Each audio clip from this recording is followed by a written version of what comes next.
Hello everyone, welcome back to the Z channel, Z-Man here. Going to be talking about survivalism, but in a different light. And what do I mean by a different light? So, we gotta look at a primitive state of mind when we talk about being able to survive without modern day conveniences, okay? And, there's a lot of old school remedies that have definitely been lost, overlooked, or understudied, if you will, or not even studied at all for that matter. And a lot of it has to do with because of our conveniences these days. There's so many different conveniences that we have, even in survivalism. I mean, the ability to make like clay pots, or how to build your own huts, or strict bushcraft where you live off of nothing but the land. And there is no ropes, no nothing. Like if you're gonna make rope, you make rope from natural material, stuff like that. And so, the different light that we're looking at here is, where does your capabilities lie? I mean, are you really solely so dependent on the actual, stuff that you can go buy at the store, or are you able to right this second walk out into the bush and live and survive? Okay, I've talked about the survival squeeze.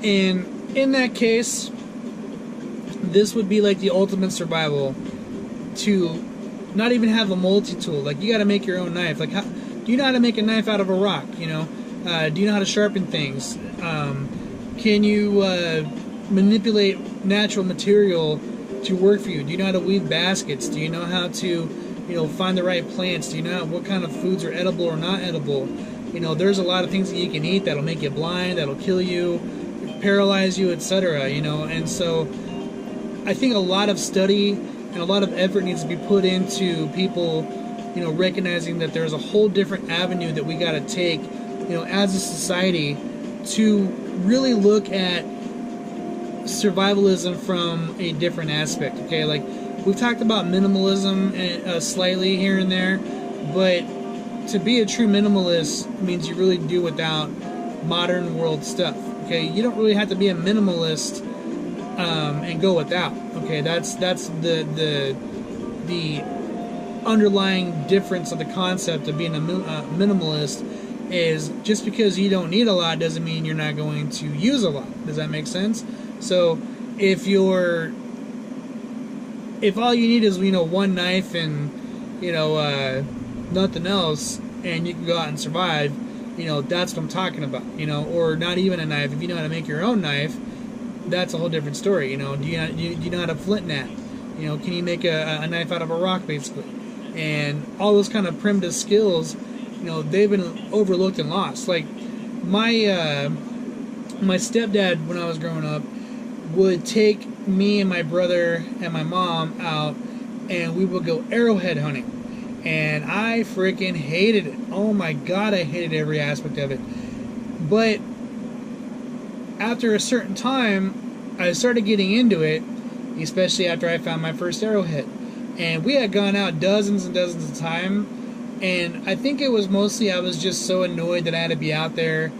And, I was one of those kids that wanted to be home playing Nintendo, or, watching TV, or talking on the phone to my girlfriend, or whatever the case was at that point in time. And it was just, I hated it, But then when I found my first arrowhead, that changed everything for me. And I'll never forget, it was a bird point, and I just remember how intricate it was and how just beautiful it was. I mean, it was such a precise arrowhead that I was like, how the heck did they make this without, any kind of natural material? You know what I mean? Or without any kind of man-made material. It wasn't made out of metal. It was made out of like a flint rock, and it was, or like obsidian or something like that. And it was just amazing. I mean, the way that they had the tail part so that you could wrap it around and insert it into the stick, and then wrap it with whatever natural cordage you can make, and then shoot it with the arrow. And then like about a week or so later, I found another one, and then I found another one, and then eventually I wanted to go out myself. Like, I would just go out in our yard that we lived in Colorado, and I would try to find my own.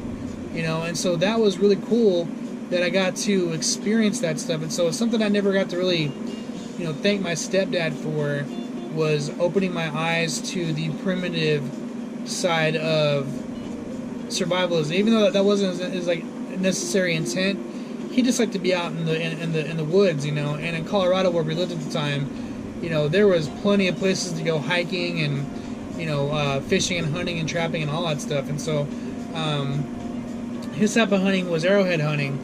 And I remember it was in the sand dunes in Alamosa, or actually the wetlands that were near the sand dunes of Alamosa, Colorado. And I just remember walking along, and boom, I saw it. And then I caught this big, huge fish in one of the wetland ponds, and you know, I had a lot of fun that day, you know, and it definitely impacted me, you know, to recognize a different lifestyle, a different way of life that was so completely different than what we're all used to today. And you know, in a lot of cases, you know, shows like Life Below Zero, where a lot of the people that are out there, you know, they're just living off the land. They're living in these, like, you know, one bedroom, maybe a studio type shack or log cabin, and they're effecting survival out there every day, you know, and like if they don't prepare a certain way in the summertime, they're going to suffer in the winter. And so, you know, that type of living really appeals to me now, even more so than it did, you know, when I was younger.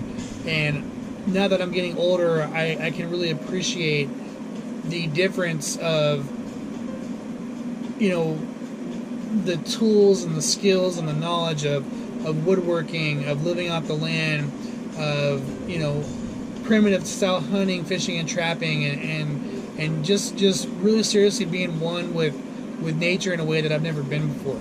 And so with survivalism, you know, being the way that it is, with a lot of the people that are into the whole prepper thing, you know, you have to look at it from a different standpoint now, where, yeah, it's good to have all that stuff, all this modern survival stuff, but that's not real true survival.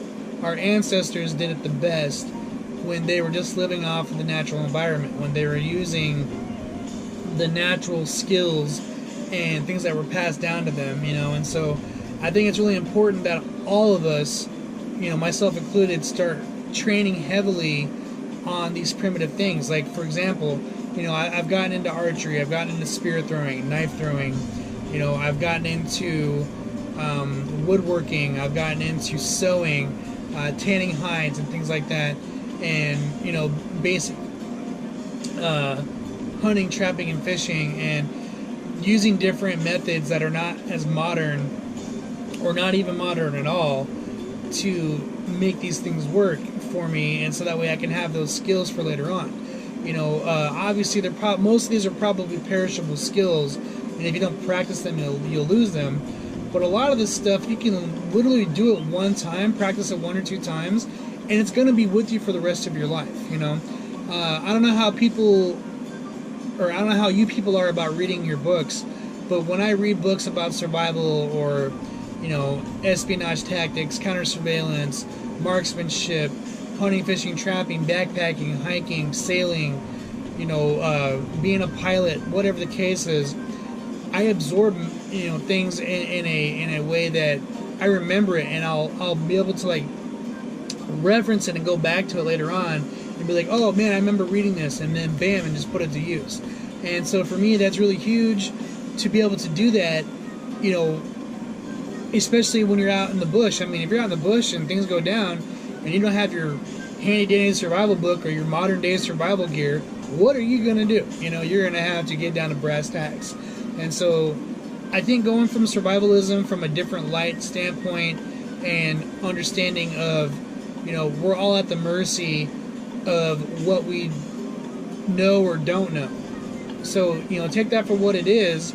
You know, what are you going to do when the bullets run out? What are you going to do when the food and water runs out? What are you going to do when you don't have a knife? What are you going to do when you don't have A, B, C, D, E, F, G? It's all the same, you know, questions you ask yourself in the survival squeeze scenario. What are you going to do when, you know, SHTF happens?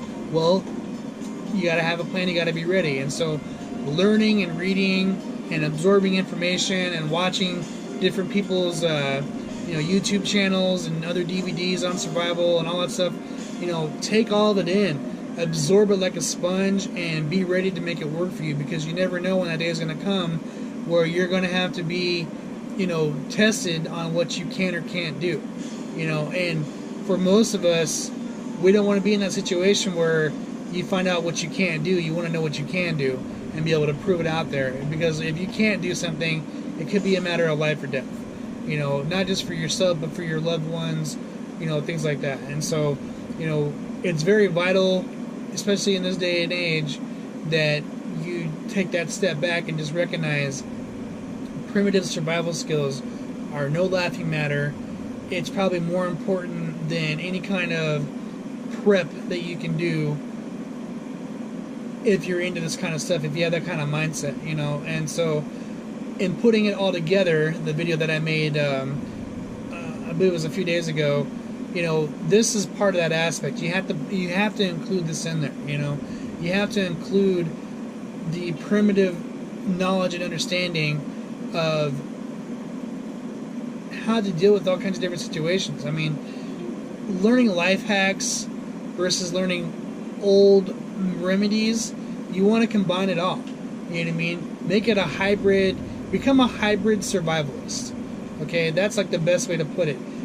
Take the old, the new, the modern, the once was, and merge it together and make it something that people cannot mess with. If you're able to do things in a way that no one else is able to touch, you're going to be a great asset to your friends, your family, and then other survival communities. You know what I mean? So look at it from that standpoint. And then it's also good to start, practice with those primitive weapons. For example, guys, everyone's got a gun. Great. But when the bullets run out, what are you going to do? You better learn how to use sticks. You better learn how to use knives. You better learn how to use swords. You got to learn how to use spears. Improvised weapons. You better learn how to use nets. There's so many different things that you can effect self-defense, but if you don't have the primitive skills to be able to pick up a weapon and use it in the fashion that it is, it doesn't even have to be in martial arts. I mean, I love martial arts because it's tailored towards combat. It's tailored towards lethal and non-lethal aspects of self-defense, but it's also something that can be easily learned by everyone, So if you can't even use, a primitive idea of swinging a machete or throwing a rock or learning how to use a slingshot, there's so many different methods that you can use from primitive technologies and, really affect some serious self-defense and combat aspects, you know what I mean? So don't ever overlook the ancient warriors' designs that they had back in the day. There was a reason why, the samurai, the ninjas, the Huns, the Mongols, the Romans, Greeks, barbarian hordes. There's a reason, your Native Americans, your South American, tribes, all that stuff. Like, there's a reason why they had so many, years of successful life in society, because they were at one with everything, because they knew how to harness the land. They knew how to, war against other tribes, and everyone had the same playing field. Well, it's the same thing now, but when you run out of bullets and you don't know how to defend yourself, what are you going to do? Don't just rely on the modern day stuff, or you're going to get caught in that trap. Okay, so modern civilization or survivalism versus primitive survivalism is the topic, and you got to look at it from that aspect. Is, do you know as much primitive survivalism as you do modern survivalism, and are you able to merge those two together and make it one, or can you do completely without the modern on its own? How much of a minimalist are you really? And so take it from that aspect as you're going down this path of preparing yourself for any possible situations. Is, if you had to drop everything that you had to save your own butt or that of your family's, you better be able to ready to make that decision and know that you can think on your feet and adapt, improvise, and overcome, and use all your skills and your training and put forth to it. So make yourself that type of survivalist, and I can almost guarantee that you're not going to go wrong. Okay, learn the entire spread of primitive survivalism, and then mix it with your modern survivalism, and you're going to be a serious badass if SHTF ever does happen. So I'm going to leave it on that. This is the Z-Man signing off. Thank you for watching. Please like, share, and subscribe. I'm trying my best to get up to 100 subscribers. I definitely want to get monetized, hopefully soon by YouTube, but I got to get up to a certain subscriber amount before that happens. So help me out by subscribing. I really appreciate everyone's support so far, and I will be making more videos soon. We'll talk to you later.